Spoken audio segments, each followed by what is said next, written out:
que isso de fato acontece mesmo. Eu também acho.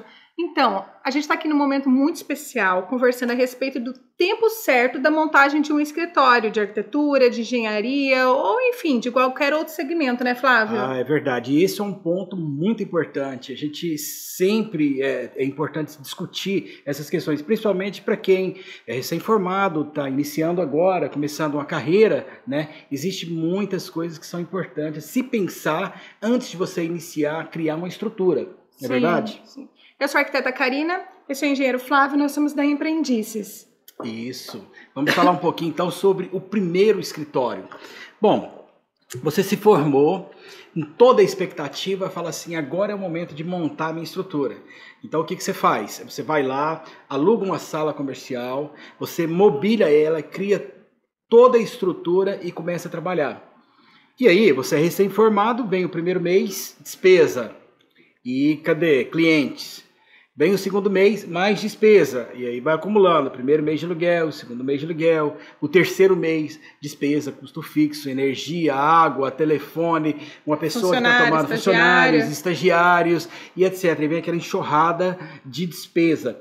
6 meses depois, você pega todo aquele investimento que você fez e perde. Né? Então, isso parece um cenário meio absurdo que a gente está falando, mas isso acontece muito. A gente vê isso acontecendo sempre. Então, a gente quer discutir um pouquinho aqui sobre quais que são os passos que você toma quando você quer iniciar o seu processo de trabalho, né? Então, Flávia, acho que você vai lembrar bem, né? Quando eu me formei, o que eu queria fazer? A primeira coisa? Abrir um escritório. Exatamente. A gente estava recém-chegado numa cidade diferente. E eu, pensando em abrir escritório, o que foi a primeira coisa que a gente falou? Não é a hora certa, não é o momento certo, porque existe hora para tudo. E o escritório é uma receitinha básica. Receita menos despesa é igual a lucro. Exatamente. Eu queria até colocar esse conceito. Existem coisas que são, às vezes, faladas e parecem que são muito óbvias. Mas a grande questão do óbvio é que, às vezes, você tropeça, passa por cima dele, porque ele é tão claro e tão muito latente que às vezes você não percebe ele. Nós vamos falar um dia sobre essa questão. Nós já conversamos sobre isso. Mas olha só, é muito claro que você tem uma receita, você subtrai uma despesa, sobra o lucro. Isso é qualquer corporação, seja de um pequeno escritório que trabalha uma pessoa, seja para uma companhia que tem 100 mil funcionários. Essa equação é a mesma, não vai mudar para nada.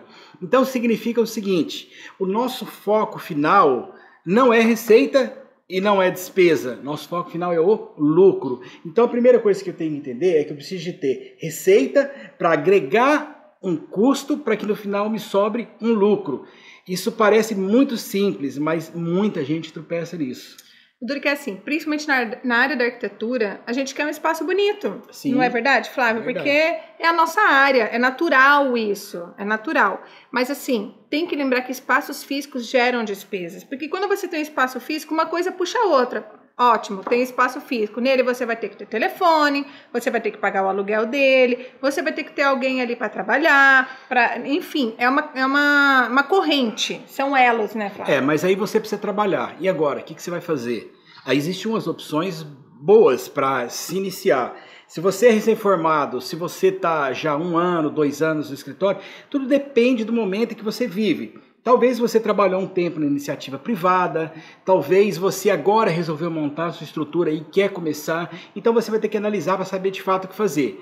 Uma boa opção que existe é você trabalhar como home office. O que é isso, né? Home, casa, office, escritório. Você pode criar uma estrutura dentro da sua própria casa para que você possa começar a trabalhar. Sim. Se você não tem receita, é melhor não colocar custo, porque aí você vai ter no final, não lucro, vai ter prejuízo. E trabalhar em casa, se você conseguir organizar a sua estrutura de uma maneira legal, é uma boa. Quer um exemplo? O que você pode fazer? Separa um local na sua casa, às vezes um quarto que você tenha, às vezes um canto na entrada, na recepção da sua casa. De alguma forma, monte seu escritório, a sua mesa, onde você vai ter o seu computador, a sua estrutura. Aí você fala, mas e cliente, como é que eu faço? Gente, não tem nada de errado quando você está começando, receber o cliente na sua casa. A gente já fez isso. Ou ir até ele, né? Ou tem outra opção também, você ir até ele, né? Esse é um outro caso que a gente vai falar daqui a pouco, né? Mas qual é o problema de você receber o cliente em casa? Nenhum problema.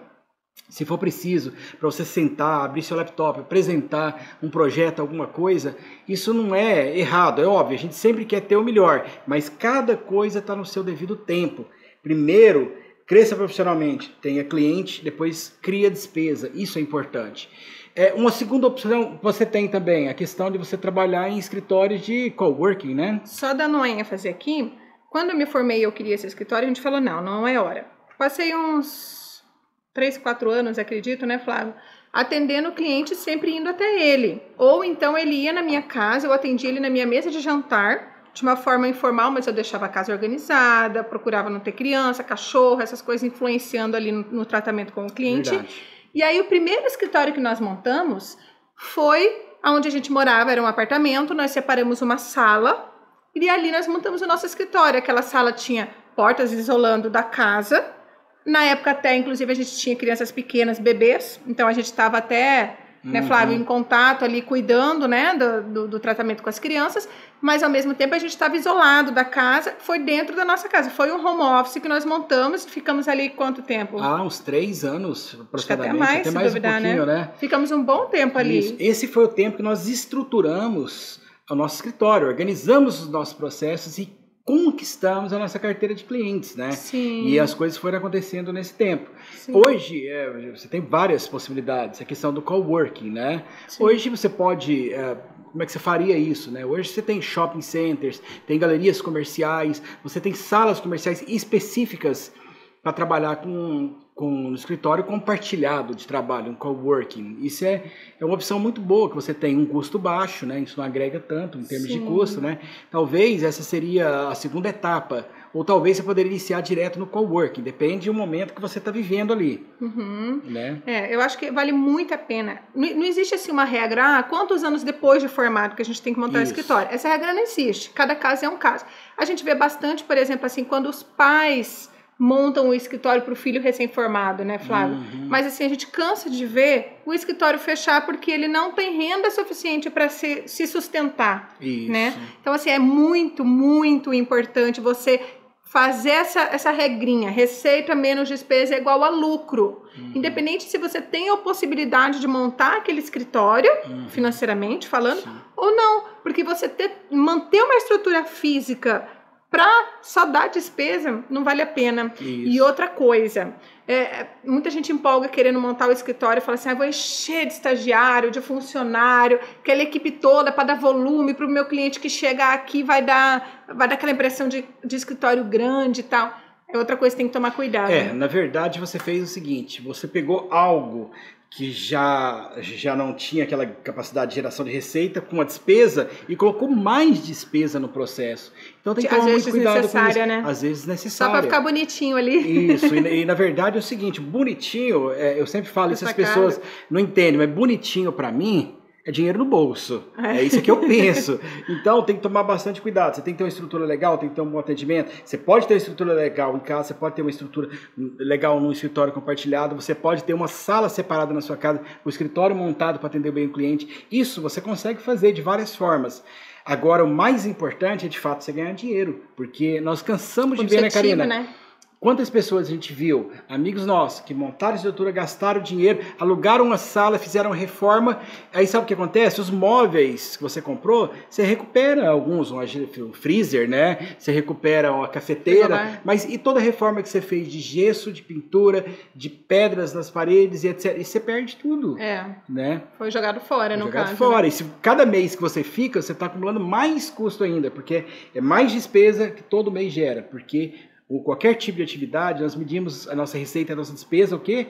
Mensalmente. Então, cada mês que passa, mais cara vai ficar na estrutura, maior prejuízo. E tem mais.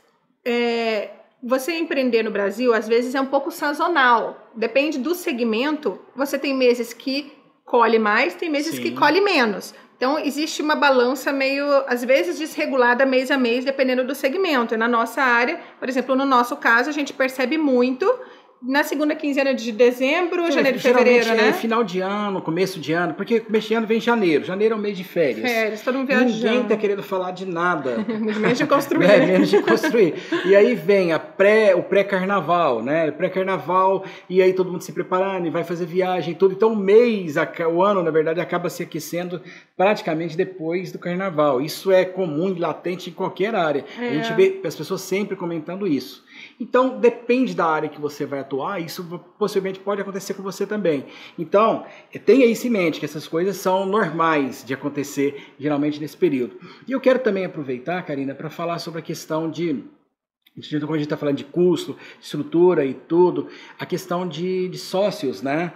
É uma coisa que me preocupa, que a gente viu também bastante, eu quero compartilhar isso com vocês. É importante ter sócios, parceiros, tudo sempre é muito importante, mas isso é importante ter na quantidade certa, no momento certo, né, e da forma mais correta de ser feito. Eu vi alguns amigos que vão montar o escritório e vamos dividir. Aí coloca 4 arquitetos trabalhando naquela sala. Perfeito, aparentemente tudo bonito. Mas o que acontece? Quem que vai focar comercialmente para desenvolver as atividades? É muito comum ninguém da turminha ali ter a habilidade comercial para poder tocar o negócio. Então fica 4 executores e nenhum vendedor. Ou seja, o que vai entrar de receita para você ainda vai ter que dividir em 4. E o custo está aí. Então, assim, tem que tomar muito cuidado, porque é importante você ter parceiros, ter sócios. Nós vamos falar muito. Eu quero gravar, inclusive, Karina, um vídeo falando só sobre parceiros. Parceria é um negócio fantástico, mas a gente tem que esmiuçar um pouquinho mais. O que a gente está falando agora é você no início, iniciando seus trabalhos, o que é legal, o que não é legal.